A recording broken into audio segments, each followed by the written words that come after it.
Welcome back, guys. So Eli Tomac had a huge race at Daytona last weekend, made a big statement, took the points lead over, but before we hit that, let's talk about some news. BMW's had a lot of success the last 10 years. A big part of that is their GS line of adventure bikes. Another huge contributor to their growth in the last decade has been the Double R, the 1000 Double R Superbike, the one that Tom Sykes used to punt Jonathan Ray off the track last weekend. So I think though that BMW is picking a new fight, and I think they're picking a fight that they're going to lose, at best come out even on.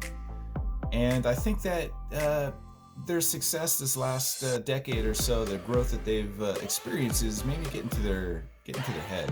So it sounds like BMW's decided to take on Harley Davidson. Yeah. So I think one of the reasons why this is mistakes, because Harley Davidson doesn't just sell motorcycles. They are one of the few manufacturers in the industry, motorcycle industry, that sell kind of, like a lifestyle, a heritage.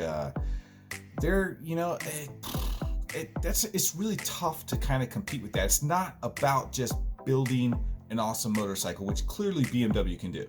But at the same time, I'd argue there's a handful of other companies that can build an awesome motorcycle. But no, this is not what BMW fans want, and it's not what Harley Davidson fans want. I think that's what the bottom line is. So these are pictures of just prototype bikes that obviously BMW's testing out, and I don't know if they've committed to doing this. However, if you go to their website, there's this big, huge reveal in 21 days, which kind of leads me to believe that they've committed. I think they're going to do this. I think they're going to produce these bikes. And the big touring bike, I like it. It looks good. If I was into a touring bike, I would put it into my list of bikes to consider. However, BMW already has an awesome touring bike, and it looks better than this one. But if you are into this style of a touring bike, and you're into the lifestyle and heritage of a Harley Davidson, why would you get this one? Why would you buy BMWs? What is there to sway the Harley fanatics over to BMW? I just don't see this really panning out for BMW. It's my 2 cents. So this next concept bike, I don't like it at all.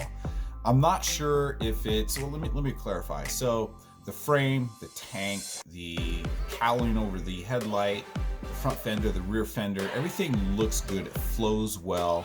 I dig it. Where it drops off for me is the traditional horizontal boxer engine in this platform. Just looks fugly to me. I think it's the crankcase. I think that the crankcase is huge on the horizontal boxer engine. It kind of reminds me of an electric bike because they have those big, huge batteries, which kind of have a similar shape and size to the crankcase on the boxer. And I'm just not digging it. You don't notice it so much on the big touring bike because there's so much other stuff on the bike. The cowlings and the highway pegs, and you don't see it. But on this bike, the entire engine's exposed, and I'm just not into it at all. I don't know. You guys tell me what you think. Leave a comment down below. Do you like this bike aesthetically?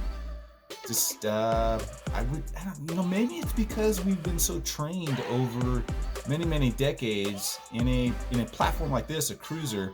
We're just accustomed to seeing a V-twin, whether it's a 45 degree, 60 degree, 90 degree. We're used to seeing a V-twin in a frame like this, in a platform like this, and this one just throws me for a loop, and I'm having a hard time with it. All right, man, enough about Harley Davidson. Enough about BMW and the big mistake I think they're about to make. I mean, they'll be fine, but I don't think that they're going to experience another decade of success by trying to take Harley Davidson on. But yeah, let's move on. Let's talk about Harley Davidson because their CEO has agreed to step down. And I think that he made the same mistake that BMW is about to make.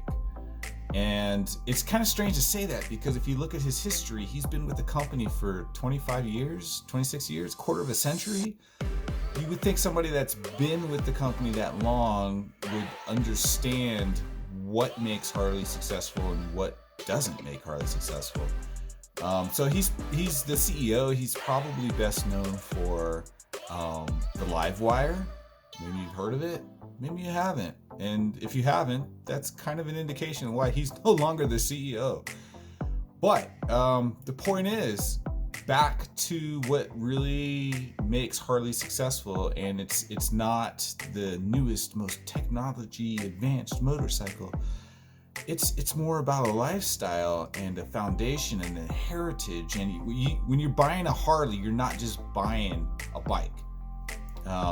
You're buying everything else that goes along with Harley, and part of that is the sound and the rumble of that V-twin. You don't get any of that with a Livewire. I mean, this was kind of a no-brainer. I mean, how did he not see this coming? So Jorge Lorenzo has confirmed he will line up for the Cataluna GP. That's if we have one. There is a classic motorcycle museum in Italy, which you probably can't get to right now because Italy's on lockdown. They've been hit probably the hardest, but with the exception of China, but they started it, so we don't care. Well, that was kind of insensitive. We care, but we're pissed at them. So there's a classic motorcycle museum in Italy that's auctioning off over 200 classic motorcycles. There's one in particular that really caught my eye. I went through and I looked at a bunch of pictures and a ton of cool motorcycles, but there's a 1964 Ducati 4-cylinder inline 4, which, yeah, I mean, nowadays you're like, what? Ducati made an inline 4? Because they make, they're known for their V-twins and now, of course, their V4R. But yeah, back in the day, 1964, they made an inline 4, and it was a 125cc engine. That means divided by 4, that's not super good with math, but I think that's 31.25 cc's per cylinder. Can you imagine how small those little pistons are? I think my lawnmower has a bigger engine in it. But man, look at this machine. It's absolutely amazing. And, I think most of us would agree Ducati, for a very long time, if not forever, looking at this motorcycle, Ducati has been known for making some of the sexiest motorcycles in the world. And you can see, looking at this bike, it's beautiful. Clearly, Ducati's been making the sexiest bikes since forever. So, all that said, if anybody's got an extra 500,000 euro laying around so I can go bid on this bike, much appreciated. Just, send it to me in the mail. My P.O. box is advertised on my website. It's in the description of this video, and can't wait for your money. So after a pretty bad night last weekend in Atlanta, Eli Tomac gets caught up in a battle with Justin Barcia, which is never a good thing. And then in a desperate attempt to pull away from Barcia and put another rider between him and Barcia, he makes a really bad decision and goes for a pass that just wasn't there, takes out Blake Baggett. They both go down, lose tons of time, but Tomac somehow got up and finished just one spot off of the podium in 4th. Telling you, last couple of years that would have been like a 7th or 10th place finish night for Eli Tomac, and he would have lost tons of points. So it was pretty impressive, even though all in all it was a bad night for Tomac. Coming into Daytona, you gotta think he's gonna bounce back. He's won this race 3 out of the last 5 years. He loves this track. It's a very motocross-like track, and you just gotta believe he's gonna do good here.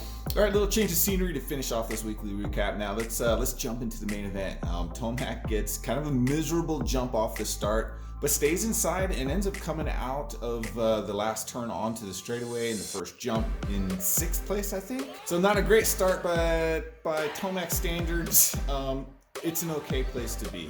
It is Daytona. You gotta think he's gonna do good here. But here, We've got a 4-rider battle, 3rd, 4th, 5th, and 6th. Tomac's in the back, and they're almost 8 seconds away from Roczen. Roczen's out front, got a great hole shot, and he's checking out. But the cream always rises to the top. So Roczen is still out in front, Webb 2nd, and Tomac 3rd. But they've almost cut his lead by half. Roczen is out front by 4.5-ish seconds. So there's still hope. With only a couple of laps left, man, I couldn't believe it. I really didn't think, watching this race in real time, I really didn't think that Tomac was going to be able to catch Roczen. But he does. Roczen makes a little mistake in this off-camber right-hander. And man, look at that pass. Let's watch that again from Roczen's GoPro.